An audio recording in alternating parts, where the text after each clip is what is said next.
All right, students, welcome back to week 7. Today we're going to talk about how Japan saves the video game industry. And so, yes, there was a point in time where the video game industry needed saving. It needed a hero, and Nintendo became that hero. Maybe not the one we wanted, but the one we deserved. And of course, the lesson to take away from this lecture is that if you can't get hit by a blue shell, if you're never in first place, which I guess the lesson is to never be in first place. And, back when we were doing K-pop, I had mentioned, asked the question during the discussion boards, who takes responsibility for when something goes wrong in East Asia in general. And usually it's the person at the top. The person with the most responsibility takes the fall and retires. You see that trend occur a lot in East Asia. And so now you have this trend in East Asia where people want to reach a point where they make the most money with the least amount of responsibility, which ensures job security. So Mario's right. You can't get hit by a blue shell. Blue shell being maybe responsibility if you're never in first place.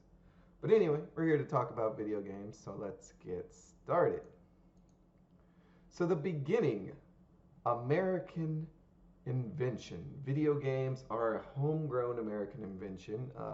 Steve Russell at MIT invented the first game, Space War, for the PDP-1, the Program Data Processor 1, which was a computer you could find at almost any university, and it would be the first video game that could be played on multiple computers. So, the first important video game. I think there were some, maybe one before this, one or two. Let's move on. So the first console, still American. I guess we're the only ones who care about games at this point. But in 1967, you get Ralph Baer's The Brown Box, which he eventually sells to Magnavox, and they're going to market it as the Magnavox Odyssey in 1972. So this is their first home console, and it looks like a home console if you look on the right there. But it only had 28 games, one of which Pong would eventually be based on. This tennis game here on the left, well, would be the foundation of what would eventually become Pong. It only had a few years of success. The industry moved in a direction that the Magnavox Odyssey couldn't really keep up with, and it just kind of fell out of favor. So let's move on here. So the first arcade game, though, like I said, inspired by the Magnavox Odyssey, the first console, tennis, you get Atari's 1972 Pong.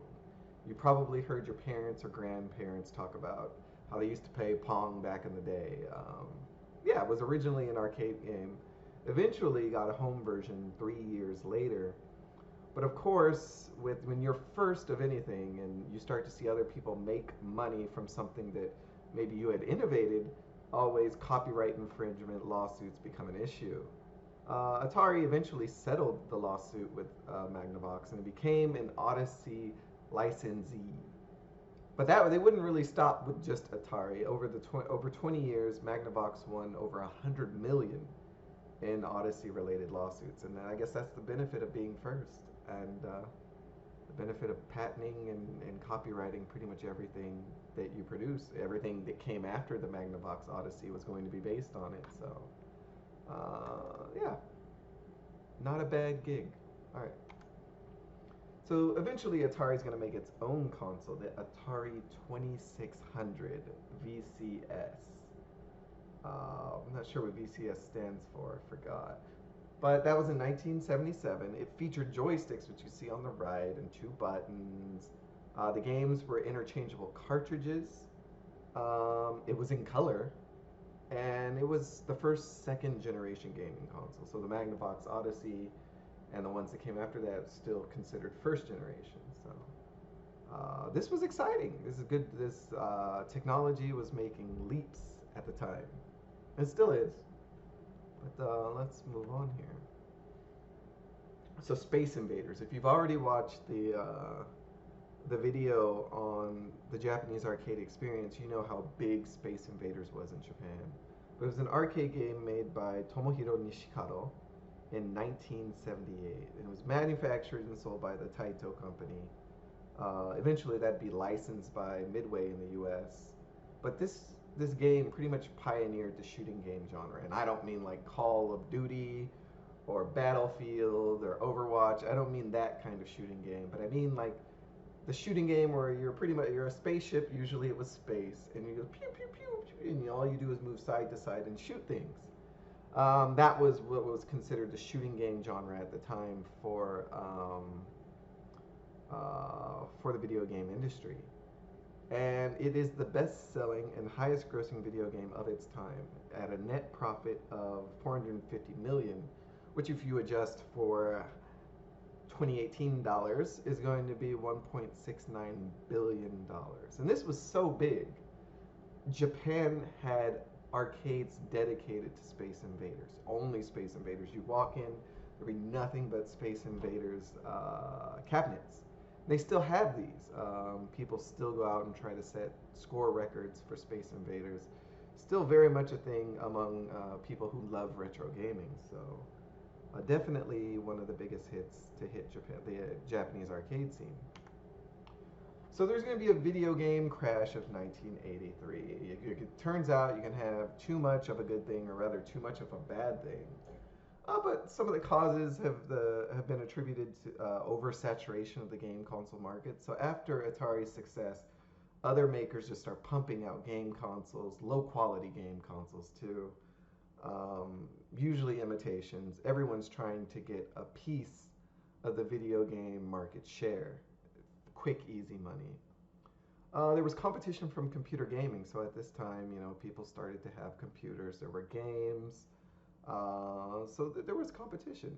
And then a surplus of overhyped, low quality games. And I think one of the biggest examples is going to be Atari's E.T. This game was so bad that Atari actually tried to bury its failure. And I don't remember how long ago, it was maybe a handful of years ago, I think in New Mexico, they actually dug up and excavated a huge collection of these Atari ET games. And they actually went on to be sold on eBay for quite a bit of money. It's infamous for being just so bad that people were interested in having it. So that's the video game crash of 1983. There was too much of too many low quality products. A lot of investment money being lost. Retailers weren't able to move these consoles. Everyone's just losing money, just crash. Meanwhile, Nintendo. In Nintendo's beginnings start humble, just like Sanrio with vegetables and sandals. But Nintendo, I believe, roughly translates to leave luck to heaven. Roughly. Formed in the late 1800s. They dealt mainly with Japanese playing cards called Hanafuda. And their founder is going to be Fusajiro Yamauchi. And the company is going to stay in the Yamauchi family for a really long time. So they mainly dealt with playing cards. They didn't really get involved into the distribution of playing cards. Until 1923, where the son, Sekiryo Yamauchi, created the distribution system called Marafuku Company. And this distribution company is going to save Nintendo on multiple occasions. But in 1949, we're moving on here, the great-grandson, Hiroshi Yamauchi, who was at the time studying at Waseda, left. I don't know, I'm not sure if he graduated, but I think he had to leave Waseda to become the president of Nintendo. The president at the time was stepping down, and they became the first company to make playing cards from plastic. So yeah, humble beginnings.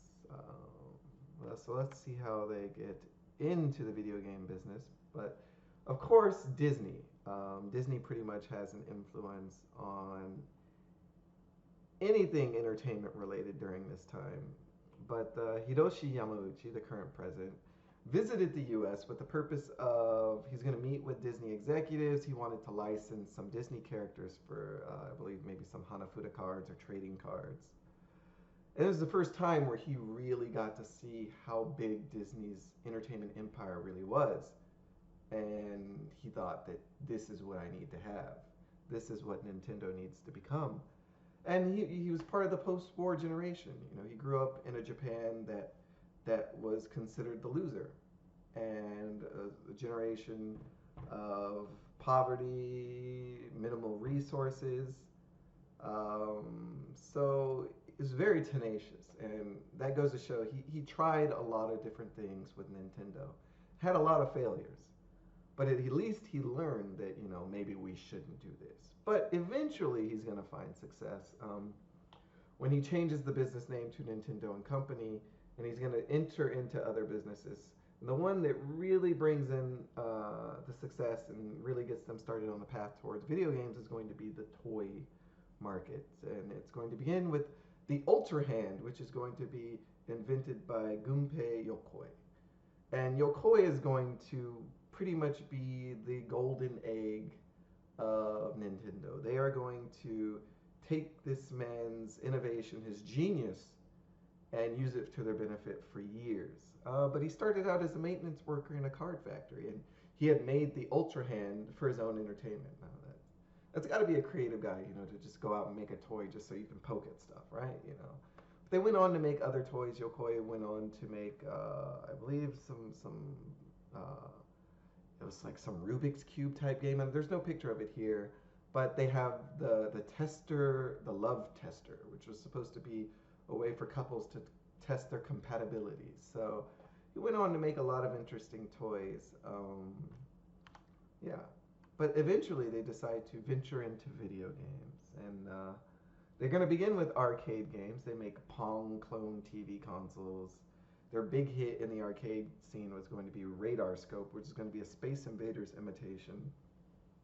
In 1980, Yokoi is going to introduce his handheld Game & Watch, which is going to be inspired by LCD screens of pocket calculators. And so Nintendo in the game market is experiencing a lot of domestic success. And so they think, well, it's time to go international. And remember, in previous lectures, I said that one thing that separates Japan from South Korea is that they don't have to care about an international market. And they really don't care. But when it comes to video games, this is the one situation where they actually do care. And it was Nintendo that cared first. So that just goes to show you the ambition of Hiroshi Yamauchi at the time. But so Nintendo goes global, and they're going to go global with their best success in Japan, Radar Scope. They're like, well, people love it in Japan. Why wouldn't they love it in the United States? So they send a new a person from Nintendo to lead the branch. His name is Arakawa. The branch is going to be established in Elizabeth, New Jersey, and it underperforms. They flop. The arcade owners in the U.S. don't really see that they've got brand loyalty already established. So Nintendo comes in, and it's like how Samsung was years ago, where it looks cheap, it appears cheap. They prefer arcade cabinets from Namco or Atari, companies that are known to sell very well and good quality games. So Nintendo sells about a third of the Radar Scope machines. It's enough to break even, but they've still got 2,000 machines unsold. And Japanese people don't like to let things go to waste, especially not businessmen. So Yamauchi temporarily calls off the venture. He's like, I know when I've lost money, we need to re-strategize, we need to rethink this. And so instead of just pulling people from other divisions and having them work on this, he goes and he surveys the entire company for ideas. So he got lucky with Yokoi and in the card manufacturing factory. So why not try it again? There might be a sleeping genius somewhere in the company that he's just unaware of. And he's right. He's going to discover Shigeru Miyamoto, and Miyamoto is the combination of Miyamoto and Yokoi, that team, is going to be what makes Nintendo what we know it as today. So the task for this team is to convert radar scope machines into a new game because radar scope's not people aren't buying it. And so Yamauchi actually wanted to base the new game around a character, and he wanted to use Popeye because there was a Popeye movie coming out, and he thought that'd be a great idea. Popeye's popular, this game's popular, it'd be perfect to market something Popeye oriented in the United States. And he thought, oh yeah, it'll be no problem. Well, it was a problem. They couldn't really get the licensing rights to Popeye at the time, and they needed to move these 2,000 units. So that wasn't a problem for Miyamoto. Um, all you had to do was make changes. So he takes Lady from Popeye, and he renames her to Pauline. She'll eventually go on to become Peach. She's not Peach at the time, and she was named after the warehouse's manager's wife, whose name was Pauline. Bluto is going to be turned into Donkey Kong, who's obviously inspired by King Kong, and this is going to become an issue with Universal later. But Bluto's not really that smart. He's more dumb, and they say like an ass or a donkey. And so that's where Donkey Kong kind of comes from. That's where that name originates from. Then Popeye, the protagonist, is going to become Mario, and that is going to become because the warehouse owner's name is Mario, where they're trying to, reconfigure and remake these unsold radar scope games into a new game. So that's where they get the names, and so they just slightly change the characters. Popeye the Sailor becomes an Italian plumber. Bluto becomes a large monk, ape, and then Lady becomes a blonde damsel in distress. Yes. So that's how Popeye became Mario. So Miyamoto's Jumpman. So up until now, the shooting genre was the big hit. That's what people wanted to play.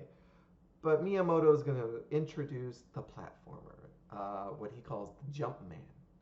And that's basically what this new game is going to revolve around. It's going to revolve around Mario navigating up towards Donkey Kong to save Pauline, or who will eventually become Princess Peach. So the leftover radar scope cabinets were converted by hand into this new Donkey Kong game. And so in 1981, Arakawa put 2 cabinets in Seattle bars to see how they would do. The test machines brought in $30 a day, and that's actually a lot for an arcade machine at the time. Imagine $30 in quarters at that time. That's a lot of money. And so you started to install more and saw the machines bringing in $200 a week. So they went ahead and converted the remaining radar scope machines into Donkey Kong machines and went on to produce 60,000 more Donkey Kong machines by the end of 1981. And demand was so high that they ended up producing 50 cabinets per day in 1982, and it brought in $180 million during its first year. So this is going to be Nintendo's real first success in the United States in the video game market. It's not the console market, but the video game and the arcade market. And it was built on a really bad failure. And if you look at the picture here, you'll see that, they pretty much converted the machines. It's the same. Yeah. They just changed the imagery. I think they changed the controls a little bit, but the colors are the same. Yeah. So I was very resourceful on the part of Arakawa and Yamauchi. So now, Nintendo's been working on something really big this whole time while they've been doing this venture into the United States. And so Donkey Kong emerged as a household name. Miyamoto went on to release a sequel, Donkey Kong Jr., which now put Mario in the position of the villain. He's got Donkey Kong locked up in a cage, and now the protagonist is Donkey Kong's son, Donkey Kong Jr., who would eventually go on to be called Diddy Kong. And his goal is to climb up vines and so on and so forth to reach Donkey Kong and save his father. And it was a hit. And so Nintendo realized that Donkey Kong was becoming a household name, and it was time to do the merchandise thing. And so they licensed stuffed animals, cartoons, a home version of the game, board games. They even had Donkey Kong cereal at the time. I don't know what that tastes like. Don't ask. I'm sure you wouldn't like it. But not everything was happy. Universal sees Nintendo making all of this money, and they're like, well, we've got King Kong, and it's pretty close.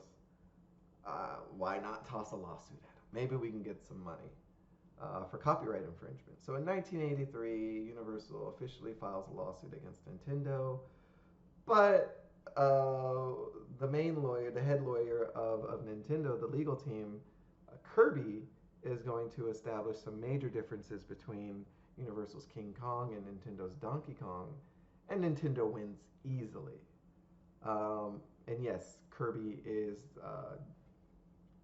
the game, the character, Nintendo's character Kirby, is named after this lawyer, which is only fair. I mean, they saved Nintendo from what could be, what could have been a really really bad lawsuit. So, so console success in Japan. Japan in 1983 is going to release Nintendo's family computer, for short, the Famicom. It was in development for years. It's got 8-bit graphics, two wired controllers, based on Yokoi's Game & Watch, so with a directional pad and two buttons. And it was released with the American successes Donkey Kong, Donkey Kong Jr., and they finally were able to make a Popeye game. 1983, Famicom sold 500,000 units. 1984, sold 3 million units. And with that much domestic success, Nintendo thought it's time for the US, which had a much larger market than the domestic Japanese market. So it made sense. Um, the only problem is that the US kind of really ruined the video game market by the time Nintendo got there. As we just talked about earlier, 1983, both consumers and retailers, they were kind of done with video games. Everyone had lost money purchasing products that they weren't really satisfied with. And even 19 million sales in Japan wasn't really enticing enough to really get retailers to take on this new console and sell it in their stores. So how did they solve this problem? Well, they first tried to package the console with a toy robot called Rob. And if you played Super Smash Brothers, that's the origin of Rob. He was the robot that was there solely to try to hide the fact that the Nintendo Famicom was actually a video game console. The plan failed. People saw right through it. Didn't work out too well. But Yamauchi ordered Arakawa to sell the Famicom units directly to stores in New York. So they were pretty adamant about getting these consoles into stores. And so Arakawa went over Yamauchi's head. He didn't have authority to really make this decision, or at least that's what it's been said, that Arakawa promised full refunds on any unsold units to the stores in New York. And that could have been detrimental to Nintendo, but thankfully for Nintendo, all the units that were put in stores ended up selling. And in 1986, Famicom officially released as Nintendo Entertainment System, the NES, the classic blow in your cartridges and slam it in, that we're also very fond of, or at least people from my generation are very fond of. Duck Hunt, I'm sure you guys have played. Pew, pew, pew, the first real shooter, right? But yeah, Nintendo finally broke in and saved the US video game market. And all it took was a little faith in a Japanese product. So now Nintendo is the only game in town. Just like the DMV. You guys ever been to the DMV and your service is so bad? And the reason why it can be bad is because you can't go anywhere else. And that's Nintendo at the time. You don't have to have a pleasant attitude when you're the only game in town. And so Nintendo is going to take on kind of a tyrant attitude because it is the big boss, the mob boss of the video game industry for a very long time. So Miyamoto is going to continue to establish Nintendo dominance with hit after hit. The Legend of Zelda, based off his adventures off in his backyard or in the fields of Japan somewhere. Metroid, and Super Mario Brothers, which is going to be the best-selling game, hold that record for 18 years. And so the console, Nintendo can't just, it needs a steady flow of games. And so Nintendo needed third party developers. So Nintendo's going to form contracts with third party companies, Konami, Capcom.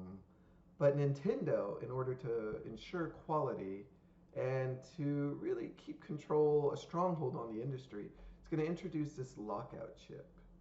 And this lockout chip is necessary to produce games. And so some of these third party developers have made games that could have sold hundreds of thousands, maybe even millions. But because this lockout chip was it was a limited resource, and Nintendo was rationing them out to developers, they really couldn't sell as much as they could. Of course, Nintendo had an infinite stock of these chips, but not the third party developers. And there really wasn't enough supply for all of the demand.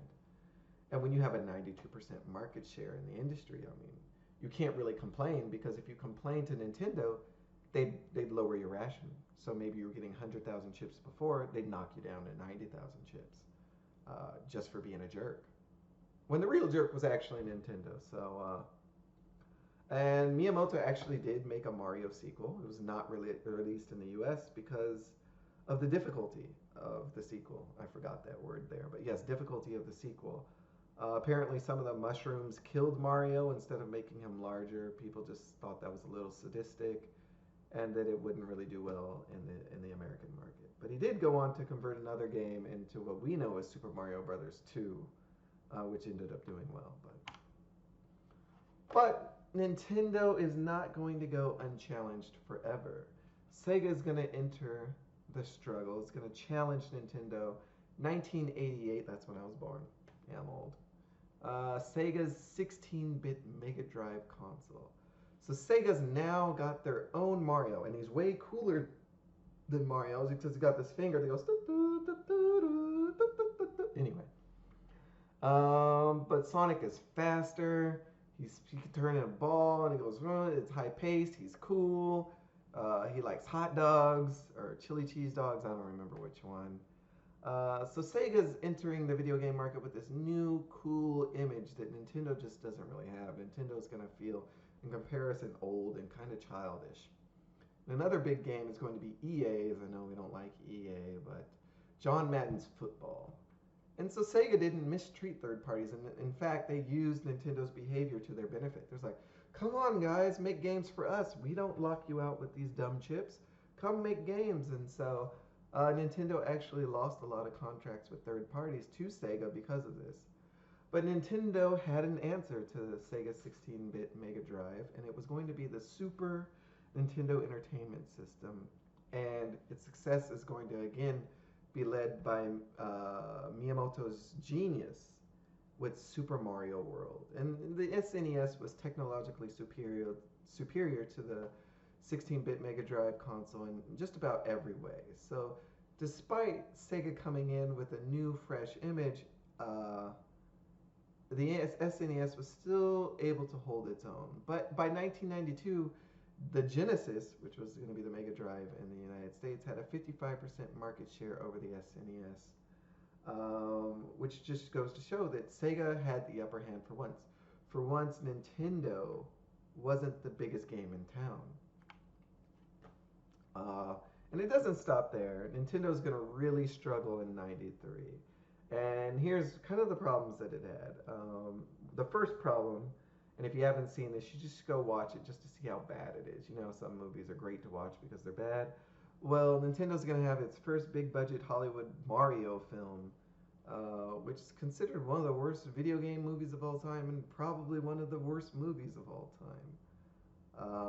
Who really wants to watch a movie about two Italian plumbers? It didn't do well.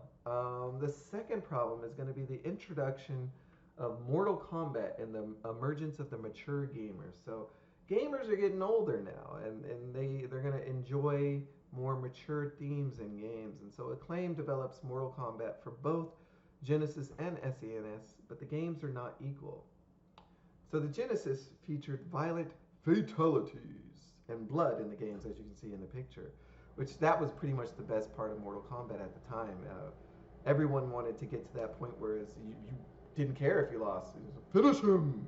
And then you'd have be subject to some violent execution. That was the fun part of Mortal Kombat. But the SNES version was censored. The blood was changed to sweat, gray sweat too, because sweat is gray. They removed fatalities, and the Genesis version outsold the SNES version 4-1. So, and this was the beginning of Nintendo's family-friendly only image. And it didn't matter before because gamers didn't really care about whether there was mature content or childish content. But now you have first generation gamers maturing and demanding, expecting mature content, and Nintendo wants to stick with this family friendly image. And so the first console war estimate, Nintendo doesn't lose. They're able to maintain their spot as number one. Well, let's take a look at the numbers first. Sega's got estimated, because they never really released numbers on how many they sold, 29 million units, but in comparison to SNES's 49 million units moved, it is a pretty big defeat. But it just goes to show you that Nintendo can be challenged. And that precedent being established is very important for future challengers. And so, yeah, first party games are definitely what helped SNES stay on top. Mario, Donkey Kong, third-party software. Squaresoft was a big one. Rareware with their Donkey Kong games helped Nintendo maintain its position as the dominant force in the video game market at this time. So Nintendo, for a long time, had a partnership with Sony. And that was for the development of a console that would play cartridges, Nintendo's main form of media for games, and CDs. And CDs were the new hot thing. Some of you guys might not even know what a CD is, but a CD could hold a lot more data. It was much cheaper to manufacture and produce. And it was seen as the future of gaming, but Nintendo was hesitant. And it was still the biggest video game developer at the time. So at the Consumer Electronics Show, Sony actually revealed the prototype, and people have actually gone on to turn this into a functional console, the Nintendo PlayStation. Sounds strange. But in a really just, this is rude what Nintendo did, but I imagine that they were trying to kind of strong arm Sony into renegotiating the contract that they had for this project. But Sony's going to, Nintendo, not Sony, Nintendo's going to announce that they were leaving Sony for Philips. They broke the contract. Philips was going to be the new partner for the development of the CD portion of this new console. And this was probably because they couldn't agree on how to split profits. Nintendo was supposed to be responsible for the cartridges. Sony was going to be responsible for the CDs, but Nintendo was afraid that CDs would take off, and that would give Sony leverage that they could use against Nintendo. But there were no lawsuits. Sony was still producing the sound chips for the SNES and other projects. Yeah, so it kind of just went away pretty civilized, but Sony did not forget. And I think the Philips thing just wasn't ever really serious. I think they were trying to really get Sony to renegotiate, and it didn't work. And so the partnership flopped. Nintendo feared piracies with CDs anyway. They thought that people were going to make illegal copies, which they did. But there were ways to prevent that. And Sony, did pretty well in that regard. But Nintendo pulled out the deal with Philips. And as part of that deal, Philips gained the licensing rights to Mario, Link, and Zelda for the console that they ended up producing. Some of the worst games to ever feature these characters. I've only played the Mario one, but it's pretty bad. So, yeah. So Sony doesn't forget. And Sony's got resources for days. The electronics giant of Japan, also life insurance giant, just in case you didn't know. But Sega released CD-based Sega Saturn early May of '95. It was actually supposed to be released in September. They're like, we're going to get a head start. We're going to get ahead of the game. I think their head start only resulted in moving about 80,000 units. And it didn't help that all the developers were expecting a fall release. So the console released with pretty much no games. And who buys a console that doesn't really have any games, right? So Sony finished development and released a PlayStation the same year in September. And so, Sony's resources, they were able to enter the gaming market cold. And they were able to offer the console $100 cheaper than the Sega Saturn. Sega Saturn was originally priced at $400. PlayStation was priced at $300. And this was fine for Sony. They were getting plenty of revenue from their other divisions, so if they were going to take a loss, it would be no problem. Um, Fortunately, they didn't. They sold over 100,000 in the first weekend compared to 80,000 in Sega Saturn's 4 month head start. So definitely blown out of the water. Nintendo didn't have anything CD worthy to offer. It didn't. They were the Nintendo 64 was still in development, which was still a cartridge-based system. I actually won one of these through a what do you call those sweepstakes or I was watching Toonami and you had to call in and if you were the right number of caller, you'd win. First place was a trip to Japan. I didn't get first. I got second, which was an orange, neon orange Nintendo 64, and it came with Mario Tennis. It's the only thing I've really ever won through like a sweepstakes type deal. But what they did have was Yokoi's Virtual Boy. He had been working on this for a while. I think 16-bit graphics. Supposed to be the first step into virtual reality. The only problem was they didn't have a color screen ready. It was all red, so it wasn't finished. But Yamauchi he really wanted a new product out that year, and the 64 wasn't ready, and so they released the Virtual Boy, unfinished, red screen and all, discontinued a year later. Very famous for being just a terrible, terrible console. But could have been the inspiration for the virtual reality consoles that we have today, so not a complete waste. But Nintendo's days don't really get any better. The Nintendo 64, as great of a console as it was, is Nintendo's first defeat. And so they actually stuck with cartridges because of piracy. And this drove third-party developers to go work with CD-based Sony because they started to include cinematics, graphics started to improve, and they needed more storage capacity. And this is going to include Nintendo's longtime third-party partner, Squaresoft. They're going to have their biggest project of this generation, Final Fantasy VII. It's going to require, even I think the original Final Fantasy VII was what, 3 CDs, 4? Even one CD was not enough to contain the greatness of this game, and so it sold 10 million copies.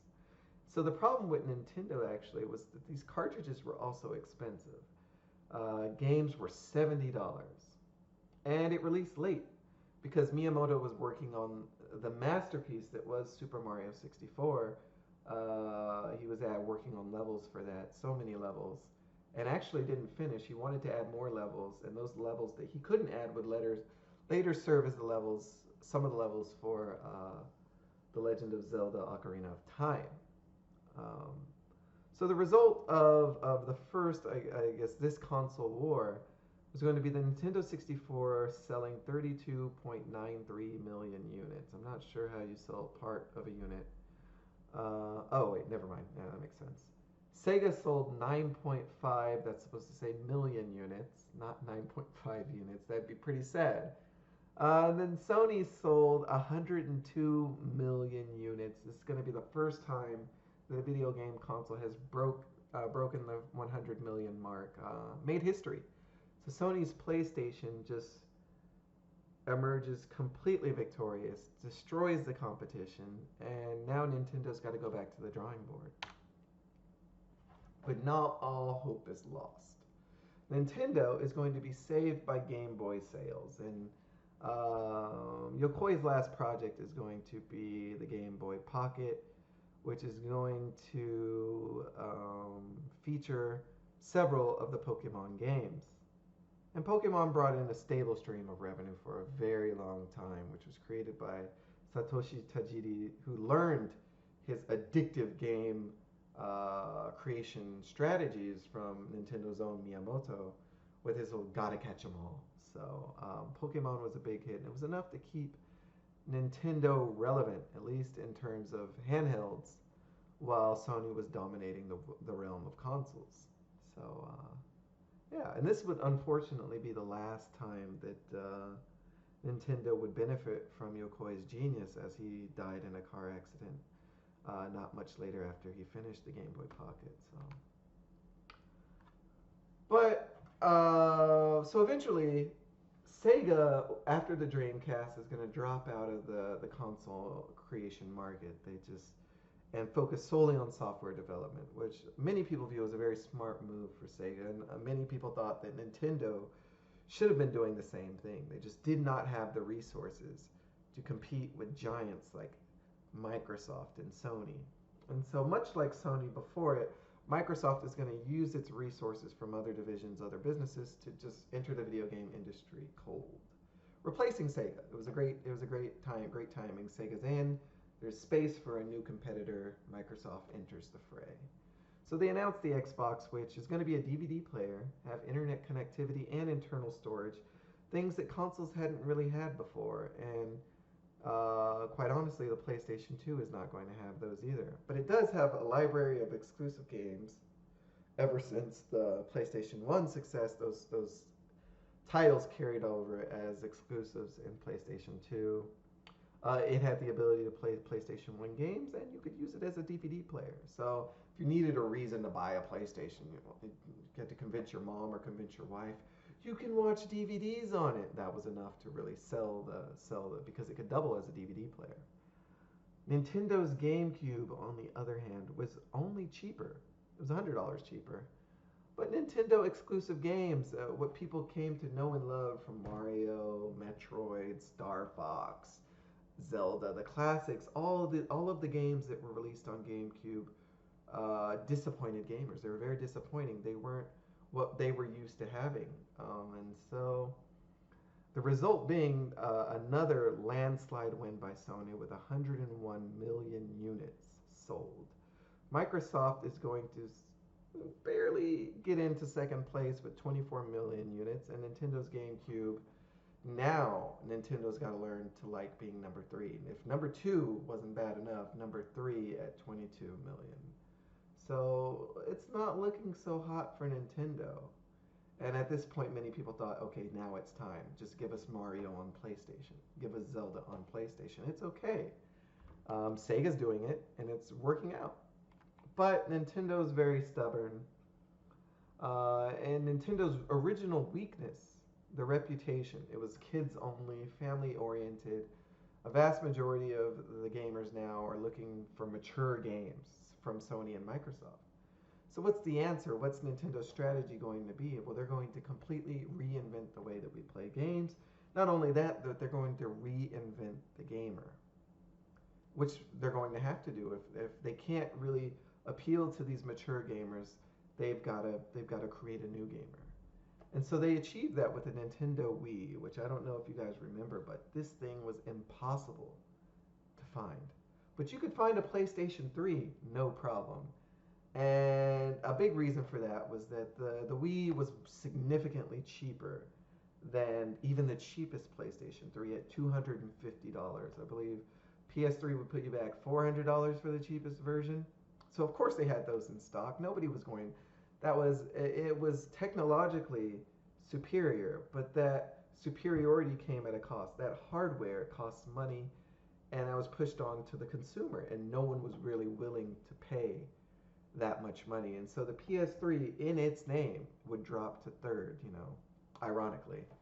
But motion sensor gameplay and controllers over the time of gaming had becoming more complicated, but the Wiimote was really simple.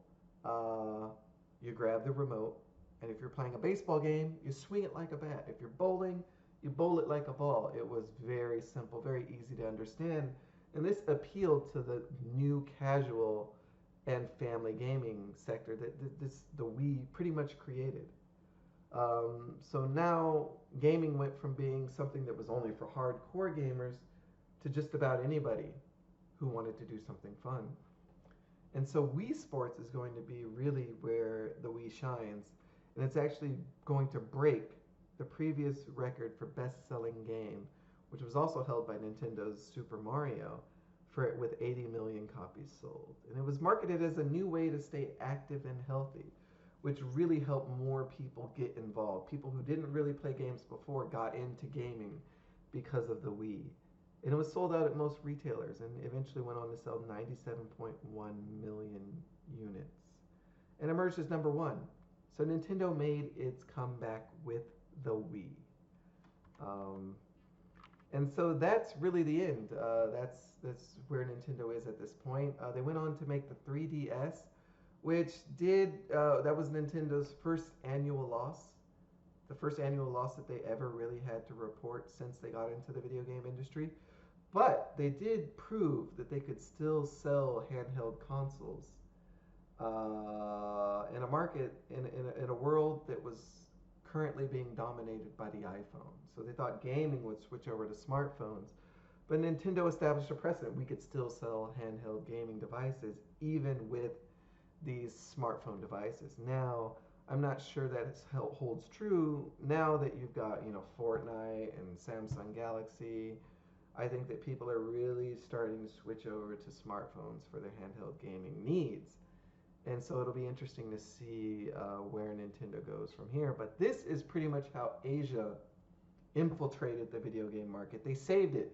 Not only did they save it, but they created it. They nurtured it into something that is now dominated by Japan. You do have Microsoft and Xbox out there, but when you think of video games, when you think of the video game mecca of the world, you think of Japan. And so I know it's been a long lecture, but now you know more about Nintendo and video games than you probably like to, but it's a very interesting history. And so hopefully you enjoyed it, and I'll see you in the next lecture.